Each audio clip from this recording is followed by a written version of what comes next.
like, okay.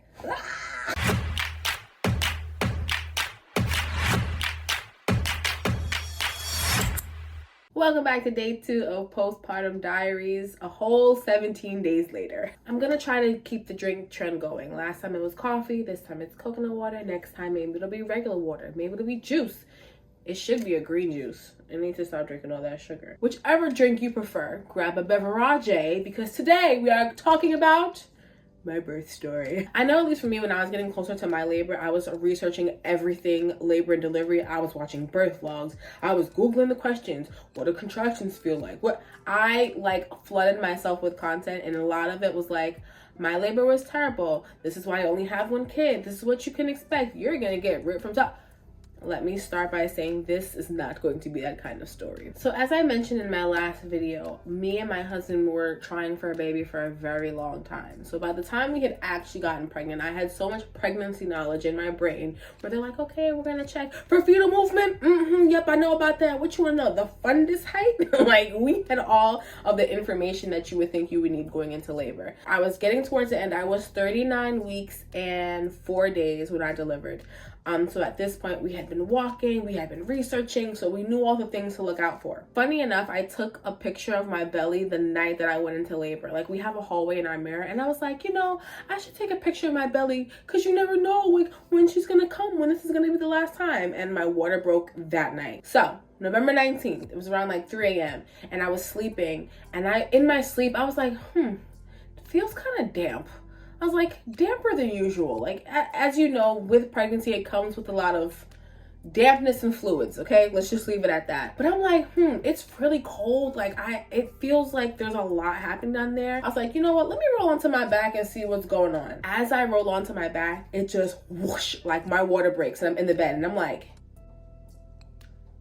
okay. So I got up, I turned the light on, and I'm like, it feels warm, it feels slick, like this, I think my water broke. So the light's on, and my husband, I think he was like doing dishes or something. He comes in the room, he's like, are you okay? And I'm just standing in our bedroom like, I think my water broke. And as I'm telling him, he's like, are you sure? Whoosh, more liquid. And he's like, so we're looking at each other like, all of the knowledge we had flew out the window. We went from like, yeah, when your water breaks, you know, you want to get your bag ready, which our bag was packed from like 37 weeks. You want to get your bag and deep breathe and do a thing.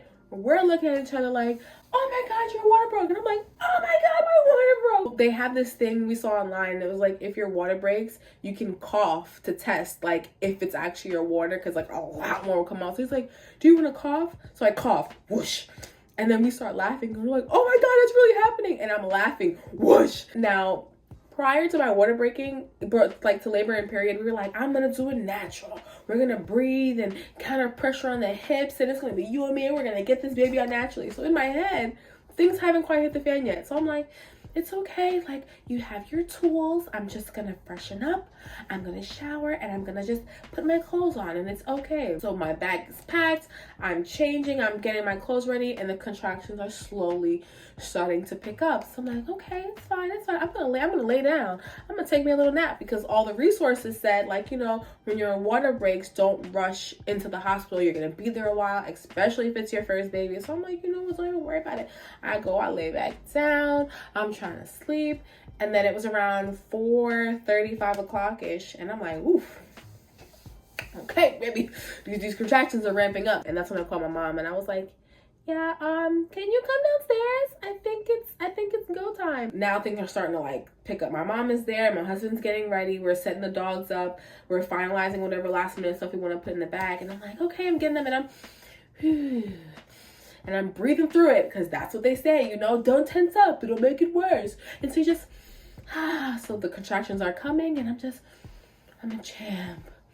My body was made for this. I'm okay. And I was eating them up well. I'm not gonna lie. I was doing pretty good. Now, if someone were to ask me what a contraction feels like, because this is one of the biggest things I was researching prior to being in labor, because I'm like, I've never been in labor before. I don't know what to expect. What is a contraction? You know the Indian burns you used to get on your hand in school when you were ashy, and it would think like Indian burn, but on your organs on the inside. So it's like a great clenching, but it's not just like a Charlie horse on the inside. It's just like a squeeze and twist of everything from like boobs down. They start to pick up every 2 minutes. I'm like, okay, it's every 2 minutes, let's go to the hospital. So my aunt drove us, my husband's in the car, we have the car seat, we have all of the stuff, and I'm in the back seat, like hunched over, leaning onto the headrest, and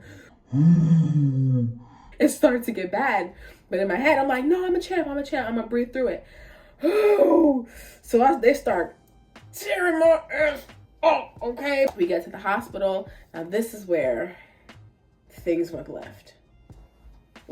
So in triage, in the hospital that I went to, my husband couldn't be with me. So I'm in the room by myself. And at that point, we got to the hospital around 6 a.m.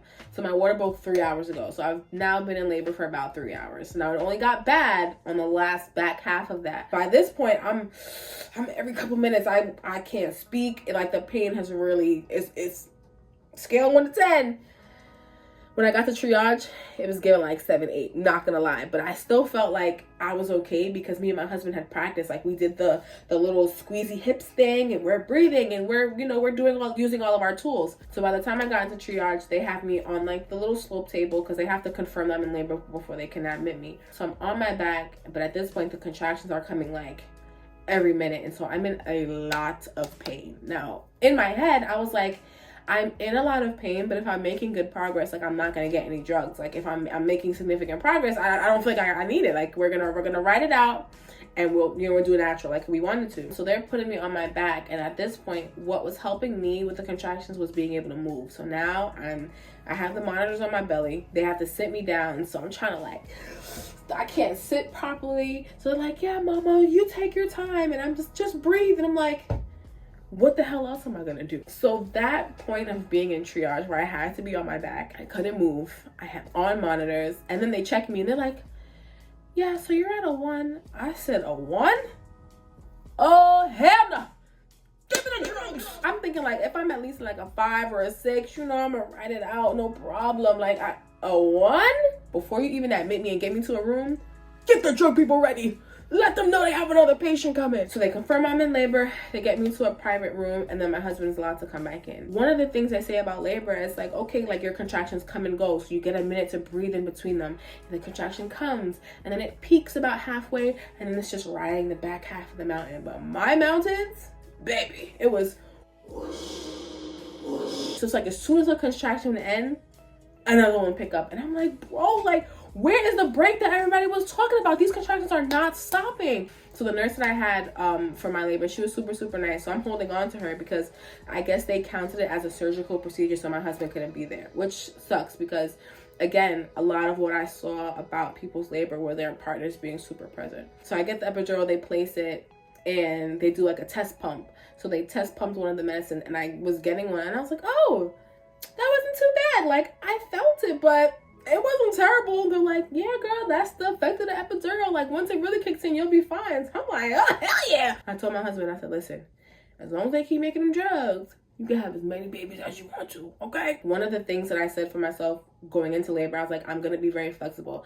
I'm not going to, like, hold on to this one idea, like, well, I want my labor to look like this, non-negotiable. I was like, no, hey, if I get there and it's kicking my butt and I need to change plans and I need to pivot, so be it. Because I didn't want my last moments of not being a mother to not be lucid because of the pain. Like, I didn't want to be so spaced out because of the pain that I couldn't fully appreciate the moment. I'm like, this is our last few moments as husband and wife before we transition. Like, there's just so many lasts and firsts that were happening that I wanted to be present for, that the pain I was feeling would not allow. So I get the epidural, I'm in the bed, I'm chilling, everything is cool. The nurse checks me, she's like, yeah, you're at 4 centimeters, so this is gonna be really quick. I'm like, 4? I'm like, when they took me in triage, I was at a 1. By the time I got to the room and got the epidural, it was maybe like half an hour labor. So I went from a 1 to a 4 in half an hour. And I was like, is that normal? Like, is that? And she's like, no, that's what we call precipitous labor. I said, oh. So basically, precipitous labor is when your contractions are back to back to back to back to back. Like, you don't get any breaks in between and you dilate super fast. So I got from 1 to a 4 in 30 minutes. So which is why I was in so much pain. Looking back now, I realized that if I didn't get the epidural, I would have had her a lot sooner.